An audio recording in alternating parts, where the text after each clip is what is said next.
जय श्री हरि। श्रीमद्भागवत महापुराणम दशमः स्कंधः पूर्वार्धः अथ सप्तचत्वारिंशोऽध्यायः।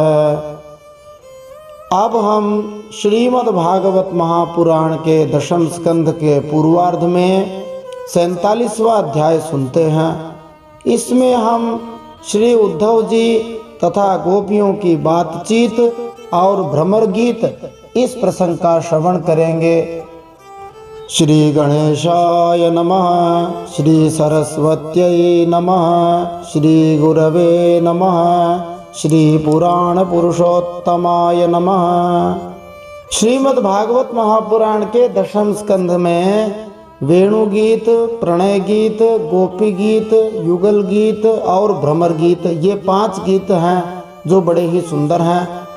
इन 5 गीतों में से अभी तक हम 4 गीत सुन चुके हैं। अब 5वां गीत भ्रमर गीत सुनेंगे। यह गीत बड़ा ही सुंदर और सरस है। मैं सुनील हरि आप सबका श्री हरि भक्ति प्रचार के लिए स्वागत करता हूँ। हम प्रतिदिन श्रीमद् भागवत महापुराण के संस्कृत श्लोक, हिंदी भावार्थ, अनेक रोचक प्रश्नों से श्रवण कर रहे हैं। पिछले दशम स्कंद के पूर्वार्ध के 46वें अध्याय में श्री उद्धव जी की व्रज यात्रा अथवा वृंदावन यात्रा, इस प्रसंग को सुनते हुए हमने जाना था श्री उद्धव जी वृष्णिवंशियों यदुवंशियों में एक बड़े ही प्रधान पुरुष थे। वे साक्षात देवताओं के गुरु बृहस्पति जी के शिष्य थे, परम बुद्धिमान थे। उद्धव जी की महिमा में सबसे विशेष बात यही थी कि वे भगवान श्री कृष्ण के परम प्यारे सखा और भगवान के मंत्री भी थे।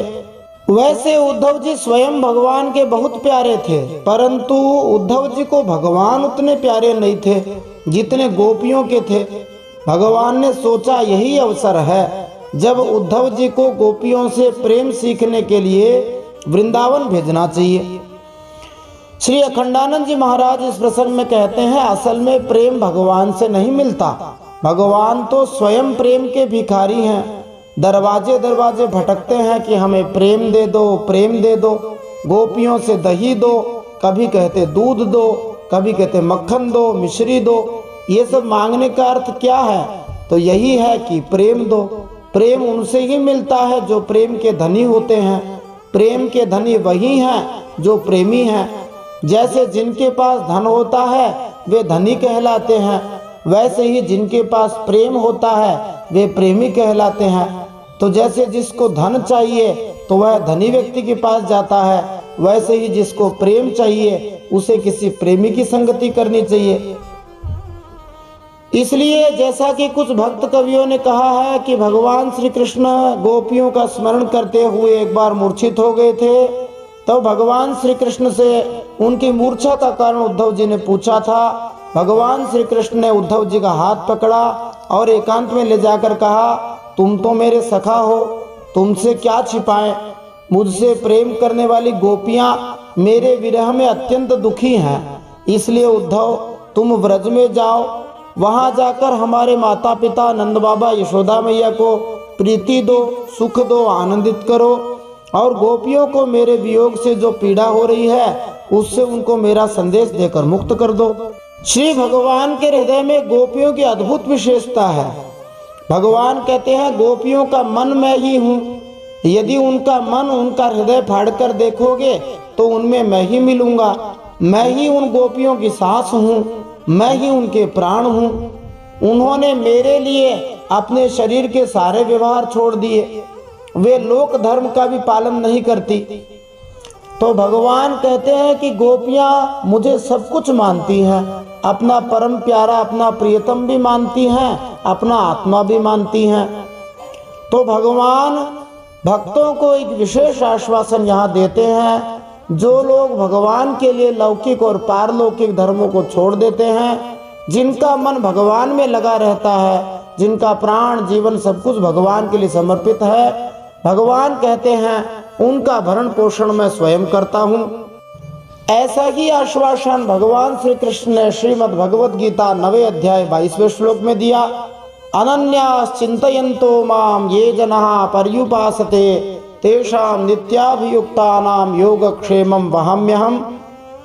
जिसका अर्थ है जो अनन्य भक्त मेरा चिंतन करते हुए मेरी भली भांति उपासना करते हैं, मुझ में निरंतर लगे हुए उन भक्तों का योगक्षेम मैं वहन करता हूँ। जैसे LIC वाले कहते हैं योगक्षेमम वहाम्यहम्, इंश्योरेंस कराने वाले का योगक्षेम वहन करते हैं, ये भगवान श्री कृष्ण से ही लिया गया वचन है। ऐसा ही आश्वासन भगवान ने दिया, परंतु विडंबना ही कह सकते हैं। LIC पर विश्वास कर सकते हैं, भगवान पर विश्वास नहीं करते। परम श्रद्धेय स्वामी जी श्री राम सुखदास जी महाराज इस श्रीमद् भगवद गीता के 9वें अध्याय के 22वें श्लोक में अपने गीता प्रबोधिनी नामक टीका में एक विशेष बात कहते हैं, वो भी हम यहाँ जान लें। भगवान के अनन्य भक्त न तो पिछले 21वें श्लोक में कहे गए अनुसार स्वर्ग आदि लोक में जाकर इंद्र को मानते हैं, न अगले श्लोक में वर्णित दूसरे देवताओं को मानते हैं। मानने का मतलब अनादर नहीं, परंतु मूल भगवान को मानते हैं। स्वामी जी महाराज कहते हैं कि इंद्र आदि की उपासना करने वालों को तो नाशवान फल मिलता है, परंतु भगवान की उपासना करने वालों को अविनाशी फल मिलता है। देवताओं का उपासक तो नौकर की तरह है और श्री भगवान का उपासक घर के सदस्य की तरह है। नौकर काम करता है तो उसे काम के अनुसार सीमित पैसे मिलते हैं, पर घर का सदस्य काम करे अथवा न करे सब कुछ उसी का है। बालक क्या काम करता है? तो भगवान भक्त को उसके लिए आवश्यक साधन सामग्री प्राप्त कराते हैं और प्राप्त सामग्री की रक्षा करते हैं। यही भगवान का योगक्षेम वहन करना है। यद्यपि भगवान सभी साधकों का योगक्षेम वहन करते हैं, तथापि अपने अनन्य भक्तों का योगक्षेम भगवान विशेष रूप से वहन करते हैं। कैसे करते हैं? जैसे प्यारे बच्चे का पालन माँ स्वयं करती है, नौकरों से नहीं करवाती। फिर भगवान श्री कृष्ण उद्धव जी से कहते हैं, जब से वृंदावन छोड़कर मथुरा आया हूँ तब से जो गोपियां हैं वे मुझे दूर मानती हैं, बार बार मूर्छित हो जाती हैं और मुझे देखने के लिए सदा उत्कंठित रहती हैं। मैं आऊंगा, ये 2 शब्द ही उन गोपियों के जीवन के आधार हैं, इसलिए तुम जाओ और उन्हें संदेशा दो। श्री उद्धव जी मथुरा से रवाना होकर नंदगांव पहुंचे। जब नंदगांव पहुंचे उस समय सांझ का समय हो गया था। अनेक हिंदी कवियों ने तो वृंदावन में उदासी का वर्णन किया है, परंतु सुखदेव जी ने वर्णन किया है कि वृंदावन में बिल्कुल उदासी नहीं थी। जहां तहां गायें अपने बछड़ों की ओर दूध पिलाने के लिए दौड़ रही थी। गोपियां गाय दुहने की घर घर ध्वनि उत्पन्न कर रही थी और भगवान श्री कृष्ण के अनेक सखा बांसुरी बजाना सीख चुके थे, इसलिए वे बांसुरी की मधुर टेर से पूरे ब्रज को गुंजायमान कर रहे थे। सभी गोपियां और गोप सुंदर सुंदर वस्त्र पहने बढ़िया सज धज कर भगवान श्री कृष्ण बलराम जी के चरित्रों का गान कर रहे थे। गोपों के घरों में अग्नि, सूर्य, अतिथि, गौ, ब्राह्मण और देवता पितरों की पूजा की जा रही थी। धूप की सुगंध चारों ओर फैली हुई थी, दीपक जगमगा रहे थे। सबके घरों को फूलों से सजाया गया था। इतना ही नहीं, उद्धव जी ने देखा प्रकृति भी बड़ी सुहावनी लग रही थी। चारों ओर वन खिले हुए थे, सरोवर लहरा रहे थे, पशु प्रसन्न, पक्षी चहक रहे। नंद बाबा भी इतने आनंद में कि उन्होंने आगे बढ़कर उद्धव जी को देखते ही गले से लगा लिया। उद्धव जी का खूब आदर सत्कार किया, खूब बढ़िया भोजन कराया। तो कोई यहाँ तर्क कर सकता है कि क्या गोपियां भगवान श्री कृष्ण से दूर होकर आनंदित थीं? और यदि आनंदित थीं तो वे रो क्यों रही थी? और यदि वे रो रही थी इसका अर्थ दुखी थी, और दुखी व्यक्ति इतना साजो सामान श्रृंगार आदि नहीं करता है। तो अखंडानंद जी महाराज कहते हैं सभी गोपियां आदि इसलिए सजी हुई थी कि कहीं आज हमारे श्याम सुंदर आ गए और उन्होंने हमें देखा कि हम तो बड़ी दुबली पतली हो गई हैं, मैली हो गई हैं, हमारे कपड़े लत्ते गंदे हो गए हैं, घर गंदा हो गया है, तो उनको कितना दुख होगा। इसलिए वे रोज तैयार होकर शबरी की तरह भगवान के लिए बैठती थी, प्रतीक्षा करती थी। तो नंद बाबा जी ने उद्धव जी का खूब सत्कार किया, उद्धव जी के पैर तक दबाए, उनकी थकान मिटाई। उद्धव जी को नंद बाबा भगवान श्री कृष्ण से कम नहीं समझ रहे थे। नंद बाबा ने उद्धव जी से कई प्रश्न पूछे और कहा कि वसुदेव जी जेल से छूट गए, अब तो वे ठीक ठाक है ना, और जो पापी कंस था वो भी मारा गया। और एक बात ये बताओ भैया उद्धव, क्या श्री कृष्ण कभी हम लोगों की भी याद करते हैं? ये उनकी माँ यशोदा हैं, ये उनके परिवार वाले हैं, सखा हैं, गोप हैं, उन्हीं को अपना स्वामी और सर्वस्व मानने वाला यह ब्रज है, उन्हीं कृष्ण की यह गायें वृंदावन और गिरिराज है, क्या वे कभी इनका स्मरण करते हैं? फिर नंद बाबा पूछते हैं कि क्या कभी गोविंद हमें देखने के लिए यहाँ आएंगे? और ऐसा कह करके भगवान श्री कृष्ण की अनेक लीलाओं का स्मरण करते हुए उद्धव जी को लीलाएं सुनाने लग गए।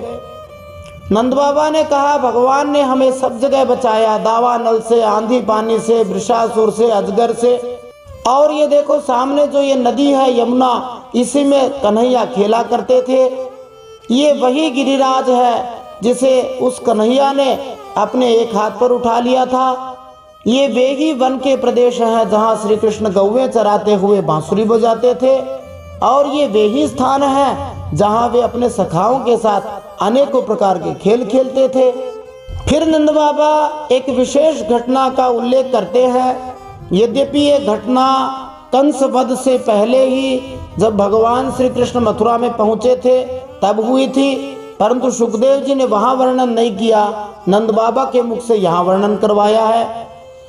नंद बाबा ने कहा, उद्धव जी तुम्हें पता है कन्हैया ने जो बहुत बड़ा धनुष तोड़ा था, जैसे भगवान श्री रामचंद्र जी ने तोड़ा था, वो धनुष कितना बड़ा था? तो कहते हैं वो धनुष 3 ताल लंबा था। तो एक ताल का जो पेड़ होता है वो 90 फुट के लगभग बताया जाता है, और 90 को 3 से गुणा करेंगे तो जो धनुष भगवान श्री कृष्ण ने मथुरा में तोड़ा था वो धनुष लगभग 270 से 300 फीट लंबा था। इससे हम भगवान श्री कृष्ण के बल का, शक्ति का हम अनुमान लगा सकते हैं। फिर नंद बाबा ने कहा, देखो इसी स्थान पर श्री कृष्ण ने, बलराम जी ने देखते देखते खेल खेल में प्रदम्बासुर, धेनुकासुर, अरिष्टासुर, तृणावर्तासुर, बकासुर, इन बड़े बड़े दैत्यों को मार डाला, और जिन श्री कृष्ण ने समस्त देवता और असुरों पर भी विजय प्राप्त कर ली थी। भक्तों को तो भगवान की लीला बार बार गाने का अवसर मिलना चाहिए। नंद बाबा भी इस भावुक स्थिति के अंदर भगवान की संपूर्ण लीलाओं का वर्णन करने लग गए। श्री सुखदेव जी कहते हैं, नंद बाबा का हृदय यों ही भगवान श्री कृष्ण के प्रेम में रंगा हुआ था। जब इस प्रकार वे भगवान की लीलाओं का एक एक करके स्मरण करने लगे, तब तो नंद बाबा में प्रेम की बाढ़ ही आ गई। नंद बाबा विह्वल हो गए और मिलने की अत्यंत उत्कंठा के कारण गला रुंध गया, चुप हो गए। यशोदा मैया भी वहीं बैठकर नंद बाबा की बातें सुन रही थी। श्री कृष्ण की एक एक लीला सुनकर यशोदा मैया के आंखों से आंसू बहते जाते थे, लेकिन वे एक भी शब्द बोली नहीं। उद्धव जी नंद बाबा और यशोदा रानी के हृदय में श्री कृष्ण के प्रति कैसा अगाध अनुराग है, यह देखकर आनंद मग्न हो गए और उनको समझाने लगे। लंबा चौड़ा भाषण उद्धव जी ने नंद बाबा और यशोदा जी को दे दिया। उद्धव जी ने कहा, तुम जिस श्री कृष्ण को साधारण मान रहे हो वे पुराण पुरुष हैं, भगवान श्री विष्णु के अवतार हैं। जो जीव मृत्यु के समय उन भगवान श्री कृष्ण को याद कर ले, अपना मन उनमें लगा दे, वह भगवत धाम को प्राप्त कर ले। वे भगवान श्री कृष्ण ही जो सबके आत्मा, सबके कारण हैं, भक्तों की अभिलाषाएं पूर्ण करने और पृथ्वी का भार उतारने के लिए मनुष्य जैसा शरीर ग्रहण करके प्रकट हुए हैं। आपका उनके प्रति ऐसा वात्सल्य भाव है, आप दोनों के लिए अब कोई शुभ कार्य करना बाकी नहीं रह गया है। फिर उद्धव जी भगवान श्री कृष्ण का संदेश नंद बाबा यशोदा जी को देते हैं। उद्धव जी को यह कहने की हिम्मत नहीं हुई कि श्री कृष्ण नहीं आएंगे, इसलिए उद्धव जी बोले कि धैर्य रखो, थोड़े ही दिन में श्री कृष्ण यहाँ आएंगे और तुमसे जो कहकर गए हैं वह सब सच करेंगे। श्री कृष्ण तो सबके भीतर हैं, उनमें अपने पराये का, प्रिय अप्रिय का कोई भेद नहीं। उनके न तो कोई माता पिता है, न जन्म मरण है, फिर भी उनका आविर्भाव, प्रादुर्भाव प्राणियों के कल्याण के लिए होता है। वे तो निर्गुण है। फिर उद्धव जी ने कहा, देखो नंद बाबा जी, जो कुछ देखा जाता है, सुना जाता है, वह चाहे भूतकाल, वर्तमान काल, भविष्य काल, किसी भी काल से संबंधित हो, चाहे वह एक जगह पड़ी रहने वाली वस्तु हो या चलने फिरने वाली हो, बहुत बड़ी हो या छोटी हो, ऐसी कोई भी वस्तु नहीं है जो भगवान से अलग हो। सब कुछ भगवान ही है। भगवान के अलावा कोई वस्तु नहीं है जिसे वस्तु कहा जा सके। वास्तव में सब वे ही हैं, वे ही परमार्थ सत्य हैं। इस प्रकार भगवान श्री कृष्ण के सखा उद्धव जी और नंद बाबा आदि आपस में बात करते रहे और पूरी रात बीत गई। गीता प्रेस गोरखपुर के संस्थापक सेठ जी जयदयाल जी गोविंदका के बारे में भी कहा जाता है कि वे कहते थे कि यदि कोई भगवान की बात करने वाला हो, कोई अपना कल्याण चाहता हो, तो हम पूरी रात जगने के लिए तैयार हैं। और यहाँ पर भी उद्धव जी महाराज, नंद बाबा दोनों ही भगवान के परम प्रेमी, भगवान की बातें करते करते रात को उन्हें नींद ही नहीं आई। अब जब कुछ रात थोड़ी बाकी रह गई, भोर का समय हो गया, गोपियां उठी, दीपक जलाकर घर की देहलियों पर वास्तुदेव का पूजन किया, घरों को झाड़ बुहार कर साफ किया, फिर दही मथने लगी, जैसा कि प्राचीन समय में महिलाएं सुबह उठकर किया करती थी। इससे उनका स्वास्थ्य बढ़िया रहता था। गोपियां उठ करके दही मंथन करती थी, दही मंथन करती जा रही हैं और मुख से भगवान की लीलाओं का गान करते जा रही हैं। उनका स्वर ऐसा लगा मानो स्वर्गलोक तक पहुंच गया हो और भगवान की जो लीला चरित्र है जिसको गोपियां गा रही थी, वो सभी दिशाओं के अमंगलों का नाश कर रही थी। तो गोपियों की यही विशेषता है कि उनके हाथ में काम है, मुख में राम है। वे सदा काम करती रहती हैं और भगवान का नाम गाती रहती हैं, भगवान की लीला गाती रहती हैं। जब सूर्य उदय हुआ तब गोपियों ने देखा कि नंद महाराज के दरवाजे पर एक सोने का रथ खड़ा है। आपस में एक दूसरे को पूछने लगी, यह किसका रथ है? अभी तक गोपियों को पता नहीं लगा था कि कौन आया है। ये तो नंद बाबा और इनके उद्धव जी के बीच में ही बातचीत चल रही थी। फिर वे गोपियां तरह तरह की आशंकाएं प्रकट करने लगी। किसी गोपी ने कहा, कंस का प्रयोजन सिद्ध करने वाला अक्रूर तो वापस नहीं आया है जो कन्हैया को मथुरा ले गया था। किसी दूसरे ने कहा, अब वो हमें ले जाकर अपने मरे हुए स्वामी कंस का पिंडदान करेगा क्या? अब वो यहाँ क्यों आएगा? उसका क्या मतलब है आने का? ऐसे उनकी बातचीत चल रही थी। उसी समय उद्धव जी वहां आ पहुंचे। अब उद्धव जी की गोपियों से क्या बात हुई, ये हम इस 47वें अध्याय में सुनते हैं। अब हम श्रीमद् भागवत महापुराण के दशम स्कंद के पूर्वार्ध के 47वें अध्याय में उद्धव जी के गोपियों के पास पहुंचने के बाद जो उनकी बातचीत हुई और बड़ा ही सुंदर जो भ्रमर गीत है उसका श्रवण करते हुए इन महत्वपूर्ण प्रश्नों के उत्तर प्राप्त कर सकते हैं। ये 47वां अध्याय भ्रमर गीत इतना सुंदर है, इतना मधुर है कि इसको हम 5 से 6 भागों में सुनेंगे। बड़ा ही विस्तृत यह गीत है, परंतु इसको सुनते हुए हम महत्वपूर्ण प्रश्नों के उत्तर प्राप्त कर सकते हैं। गोपियों को उद्धव जी किसके जैसे लग रहे थे? उद्धव जी को घेरकर गोपियों ने उन्हें क्या कहा? गोपियों द्वारा स्वार्थी प्रेम के कौन कौन से उदाहरण दिए गए? संसार में लोगों का प्रेम कैसा होता है? कुछ उदाहरण यहाँ पर दिए गए हैं गोपियों द्वारा। ये महत्वपूर्ण प्रश्न है। आइए इन सब प्रश्नों के उत्तर आज के इस दशम स्कंद के पूर्वार्ध के 47वें अध्याय को सुनते हुए प्राप्त करते हैं। अभी हम इस 47वें अध्याय का पहला भाग सुनते हैं। जय श्री हरि। नारायणं नमस्कृत्य नरं चैव नरोत्तमं देवीं सरस्वतीं व्यासं ततो जयमुदीरयेत्।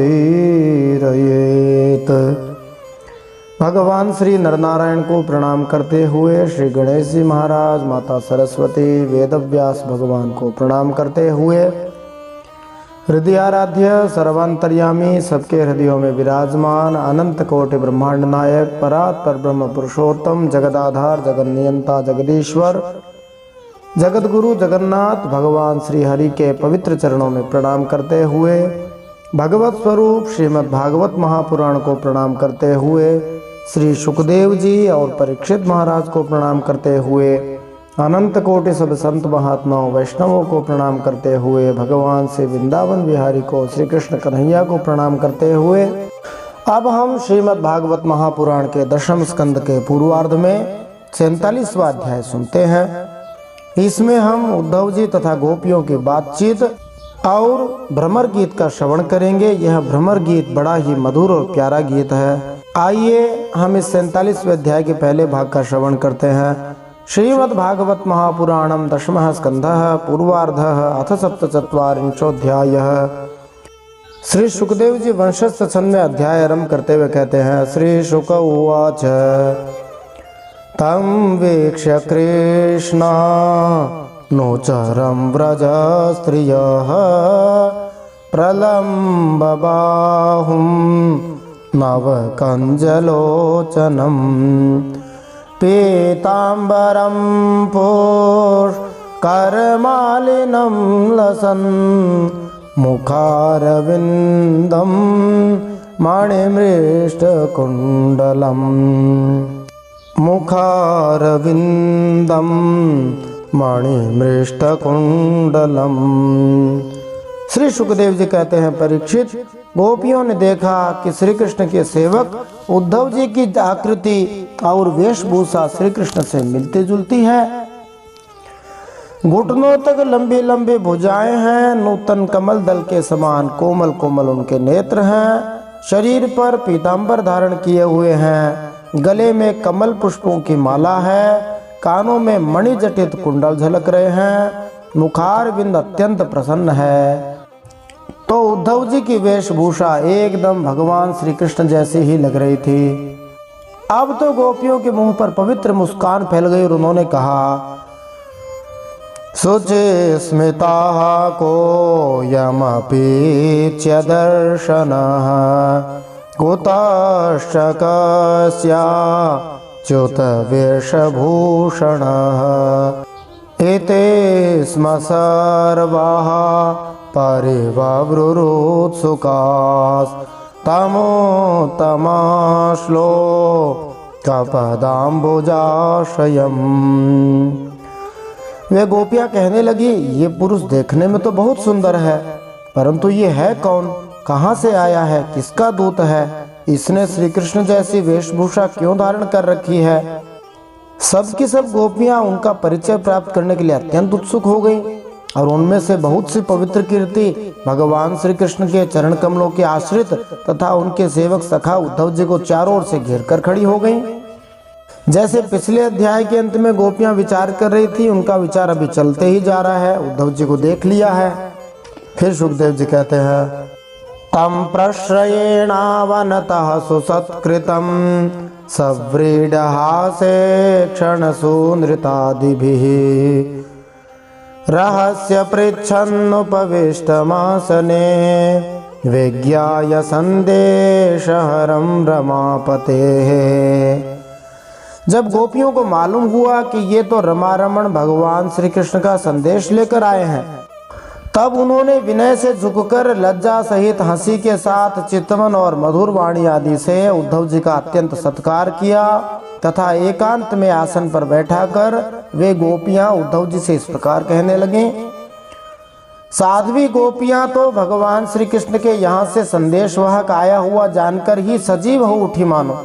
जैसा कि वृंदावन के प्रवास काल में उद्धव जी पाएंगे, ये अनुपम गोपियां अपने प्रिय भगवान श्री कृष्ण के अलावा और कुछ भी सोच ही नहीं सकी।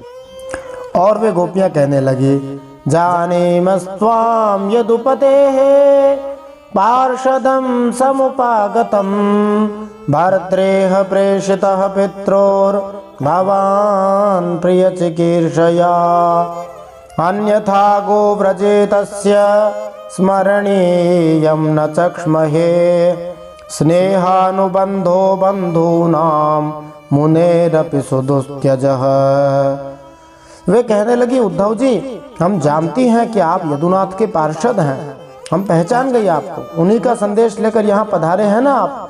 आपके स्वामी ने अपने माता पिता को सुख देने के लिए आपको यहाँ भेजा है। देखो, यह व्यंग्य है, गोपियों का संकेत है कि तुम हमारे कृष्ण के नहीं हो, इसलिए यहाँ आए हो कि तुम्हारे भर्ता ने तुमको यहाँ भेजा है। हमारे स्वामी ने तुमको नहीं भेजा, तुम्हारे ही स्वामी ने तुमको भेजा है। अन्यथा हमें तो अब इस नंदगांव में गौओं के रहने की जगह उनके स्मरण करने योग्य कोई भी वस्तु दिखाई नहीं पड़ती। माता पिता आदि सगे संबंधियों का स्नेह बंधन तो बड़े बड़े ऋषि मुनि भी बड़ी कठिनाई से छोड़ पाते हैं। इसलिए निस्संदेह है भगवान श्री कृष्ण ने तुमको हमारे लिए नहीं, अपने माँ बाप के लिए भेजा होगा। हमारी याद उसको क्यों आती? माँ बाप की याद तो बड़े बड़े ऋषि मुनियों को भी आती है। फिर वे गोपियां उद्धव जी से कहती हैं, अन्येष्वर्थ कृता मैत्री यावदर्थ विडम्बनम पुंभि स्त्रीषु कृता यद्वत् सुमनस्विव षट्पदैः निस्वं त्यजन्ति गणिका अकल्पं नृपतिं प्रजाः अधीत विद्याचार्य मृत्युजो दत्त दक्षिणम। गोपियां कहती है दूसरों के साथ जो प्रेम संबंध का स्वांग किया जाता है वह तो किसी न किसी स्वार्थ के लिए ही होता है। इस दुनिया में सब संबंध स्वार्थ के ही तो होते हैं। अब कौन कौन से संबंध स्वार्थ के बताते हैं? तो गोपियां कहती है भंवरों का जैसा संबंध पुष्पों से होता है, फूलों से होता है, पुरुषों का स्त्रियों से, ऐसा ही स्वार्थ का प्रेम संबंध होता है। श्री विश्वनाथ चक्रवर्ती ठाकुर इस श्लोक की व्याख्या करते हैं कि फूलों की ही तरह आकर्षक स्त्रियों में सौंदर्य, सुगंध, सुकोमलता, लावण्य इत्यादि होता है। जिस तरह भंवरे एक फूल का मधु, शहद या रस एक ही बार पीकर उसे छोड़कर दूसरे फूल पर चले जाते हैं, उसी तरह मनचले मनुष्य सुंदर तथा पतिपरायण स्त्रियों को छोड़कर अन्य विषय भोग में लग जाते हैं। यहाँ पर गोपियां ऐसी प्रवृत्ति की निंदा करती हैं क्योंकि भगवान श्री कृष्ण को अपना हृदय पूर्णतया उन्होंने दे दिया था। ये तो श्री भगवान के दिव्य लीलाएं हैं। भगवान श्री कृष्ण तथा गोपियां दोनों ही आध्यात्मिक प्रेम व्यापार में संलग्न पूर्ण मुक्तात्माएं हैं। इसके विपरीत हमारे तथाकथित प्रेम व्यापार जो कि आध्यात्मिक जगत में पूर्ण प्रेम संबंध के विकृत प्रतिबिंब मात्र हैं, काम, लोभ, मद इत्यादि के द्वारा दूषित हुए रहते हैं। समस्त मुक्त आत्माओं की तरह गोपियां तथा निस्संदेह भगवान श्री कृष्ण स्वयं भी इन अधम गुणों से नित्य मुक्त हैं और उनके प्रखर प्रेम व्यापार केवल अनन्य भक्ति द्वारा प्रेरित हैं। गोपियां स्वार्थ के संबंधों के और उदाहरण बताती हैं। जब कोई वेश्या समझती है कि अब मेरे यहाँ आने वाले के पास धन नहीं है, तब उसे वह धता बता देती है, धोखा दे देती है। जब प्रजा देखती है कि यह राजा हमारी रक्षा नहीं कर सकता, तब वह उसका साथ छोड़ देती है। अध्ययन समाप्त हो जाने पर कितने शिष्य अपने आचार्यों की सेवा करते हैं? कोई कोई ही करता है। यज्ञ की दक्षिणा मिली कि ऋत्विज लोग, पंडित लोग चलते बने। और उदाहरण बताती हैं गोपियां, खगावीत फलम वृक्षम भुक्त्वा चातिथयो गृहम दग्धम मृगास्तथारण्यम जारो भुक्त्वा रतां स्त्रियम इति गोप्यो हि गोविंदे गतवा कायमानसाः कृष्णदूते व्रजम याते उद्धवे त्यक्त लौकिकाः। फिर गोपियां कहती हैं जब पेड़ पर फल नहीं रहते तब पक्षी लोग भी वहां से बिना कुछ सोचे विचारे उड़ जाते हैं। भोजन कर लेने के बाद अतिथि लोग ही गृहस्थ की ओर कब देखते हैं? वन में आग लगी नहीं कि पशु भाग खड़े हुए। चाहे स्त्री के हृदय में कितना भी प्रेम क्यों न हो, जार पुरुष होते हैं, अपना काम बना लेने के बाद उलटकर भी तो नहीं देखता। यही दुनिया की चाल है, इसलिए श्री कृष्ण हमको छोड़कर चले गए। इतना कहते कहते गोपियां रोने लगी। सुखदेव जी कहते हैं देखो ये गोपियां ऊपर ऊपर से ऐसी बातें कह रही हैं। ऐसी बात नहीं है कि वे भगवान को पसंद नहीं करती हैं या भगवान से ईर्ष्या करती हैं, बल्कि सुखदेव जी तो कहते हैं गोपियों के मन, वाणी और शरीर सब कुछ श्री कृष्ण में ही तल्लीन थे। जब भगवान श्री कृष्ण के दूत बनकर उद्धव जी ब्रज में आए तब वे उनसे इस प्रकार कहते कहते ये भूल ही गईं कि कौन सी बात किस तरह किसके सामने कहनी चाहिए। गायन्त्यः प्रियकर्माणि रुदत्यश्च गतर्यः तस्य संस्मृत्य संस्मृत्य यानि कैशोर बाल्ययोः। भगवान श्री कृष्ण ने बचपन से लेकर किशोर अवस्था तक जितनी भी लीलाएं की थीं, उन सब की याद कर करके गोपियां उन लीलाओं का गान करने लगी। वे आत्मविस्मृत होकर स्त्री सुलभ लज्जा को भी भूल गई और फूट फूट कर रोने लगी। इस श्लोक में जो बाल्ययोः पद दिया है वह शब्द सूचित करता है कि गोपियां अपने बचपन से भगवान श्री कृष्ण से प्रेम करते थे। अतः यद्यपि सामाजिक रीति के अनुसार वे अन्य किसी से अपना प्रेम प्रकट नहीं कर सकते थे, उसके पश्चात भी वे समस्त बाहरी बातें भूल गई और भगवान श्री कृष्ण के दूत उद्धव के समक्ष खुलकर रोने लगी। अब इसके आगे क्या लीला हुई, क्या हुआ, ये हम अगले भाग में जानेंगे। यह श्रीमद् भागवत महापुराण का प्रयास आपको कैसा लग रहा है? संस्कृत के श्लोक जो हम गा रहे हैं वो कैसे लग रहे हैं? प्रश्न कैसे लग रहे हैं? कृपया कमेंट के माध्यम से ज़रूर बताएं। यदि आपको ये कथा अच्छी लग रही है तो इसको दूसरों को अवश्य भेजते रहें। साथ ही यदि आप चैनल पर नए हैं, आपने अभी तक चैनल को सब्सक्राइब नहीं किया है तो चैनल को सब्सक्राइब करना न भूलें और बेल आइकन पर ऑल नोटिफिकेशन पे दबा दें, जिससे आपको श्रीमद् भागवत महापुराण और ऐसी ही दूसरी जो जानकारियां हैं उनके वीडियोस आसानी से मिल सकें।